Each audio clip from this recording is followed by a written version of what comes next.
This is CUGAN CASSIUS for IFL-TV in association with MTK Global at the public workouts here, ahead of this Saturday night show at the O2.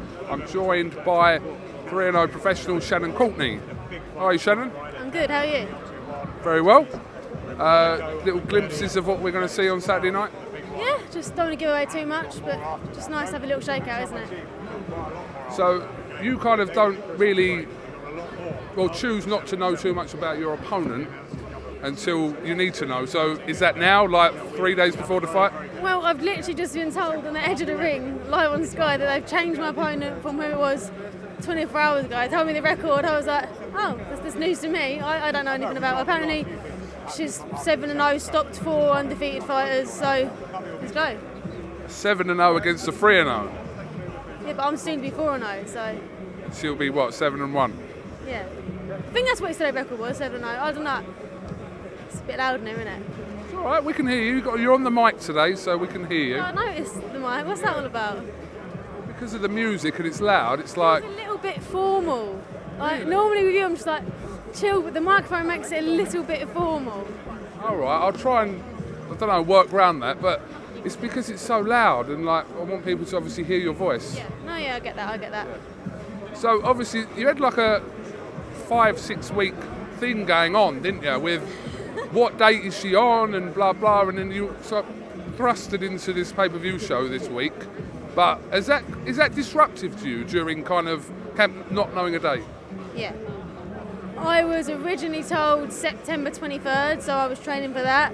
Then I was told a different date. Then I was told 2nd November, and then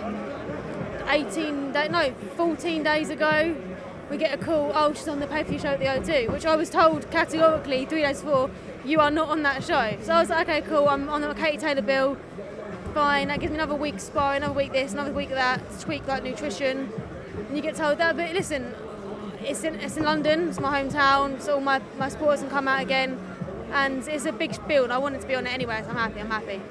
Because you've also kind of addressed the fact that members of your family have postponed holidays and stuff, and like, no, it's this date, that's that date. So my mum was meant to be going away on the 25th of October, so then she cancelled her holiday, so I was like, oh, bless you. Then they were like, oh, you're not fighting that show, and she was like, oh, we've cancelled it. Then she booked another one. Then Thomas Cook obviously went bust, so she had to get that holiday got cancelled. And then I was like, right, I'm definitely fighting on the 2nd, so just book it for after that. And then whatever else happened, and now I'm on the 26th. But she can come, and that's the main thing, because she wasn't at my last fight at the O2. But in my opinion, boxing at the O2 is quite a big deal. So I really want my mum and my stepdad Lee and my sister Harriet, I really want them there to see it. So yeah, I'm excited. There's your promoter there. Should we draft him in? Oh, I didn't see that. Sit down. Sit.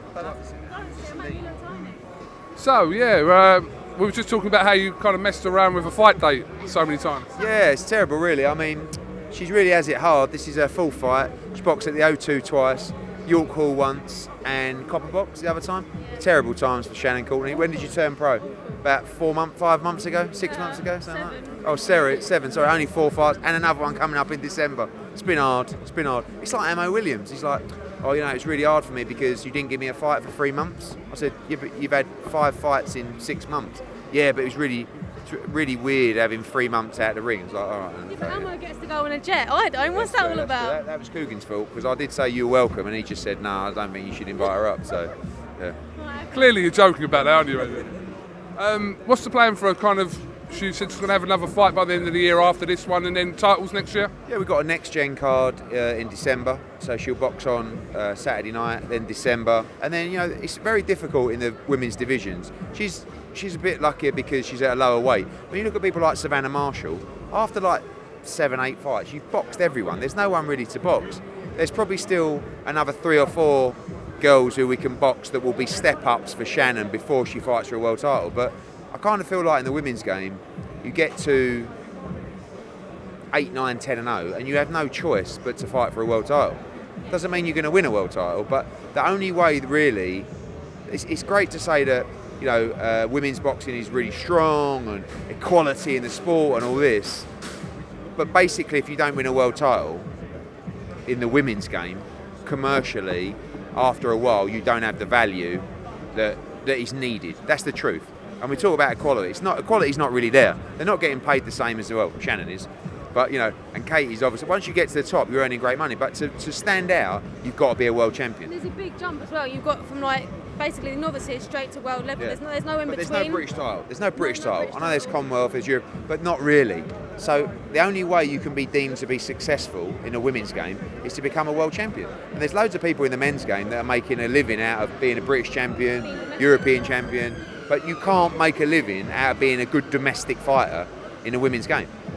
So she's living a dream at the moment. It's very nice, and she's made a few quid along the way. But really, establishing a career, establishing financial security, only comes through winning world titles in the women's game.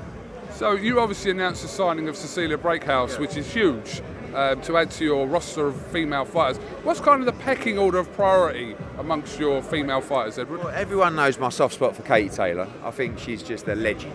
I do, because when you talk about skill, when you talk about work ethic, when you talk about mindset, there's nothing. It's very difficult to come close.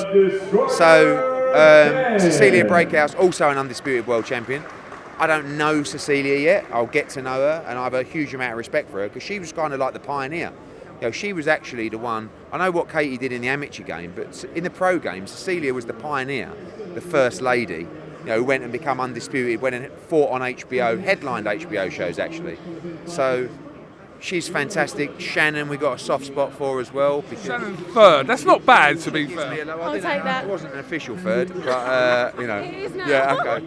We've got Jessica McCaskill, who I really like as well. She's hard as nails. And I tell you, a real dark horse is Terry Harper. Honestly, really good fighter. Really good fighter. I was talking to Dave Allen about her the other night.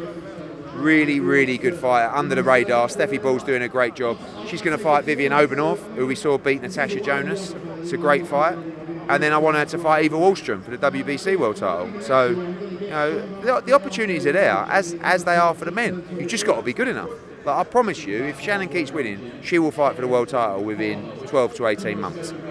It's up to her whether she's good enough.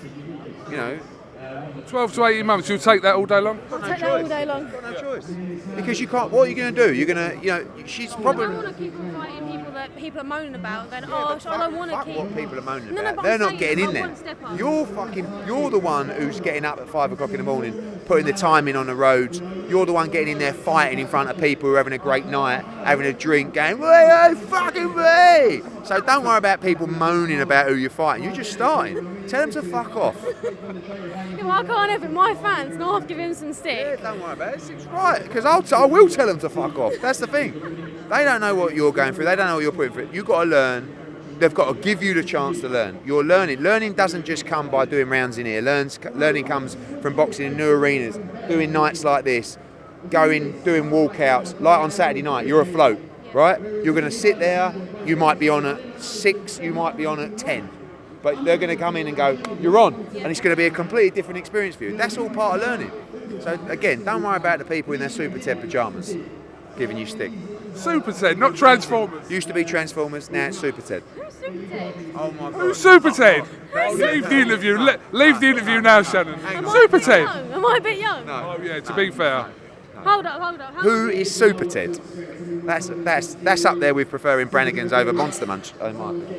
That's outrageous. How old are you now? 45? Oh, I just turned 40, and you know that as well. You know that I've just turned 40. Well, I'm 26, so I'm a little bit younger.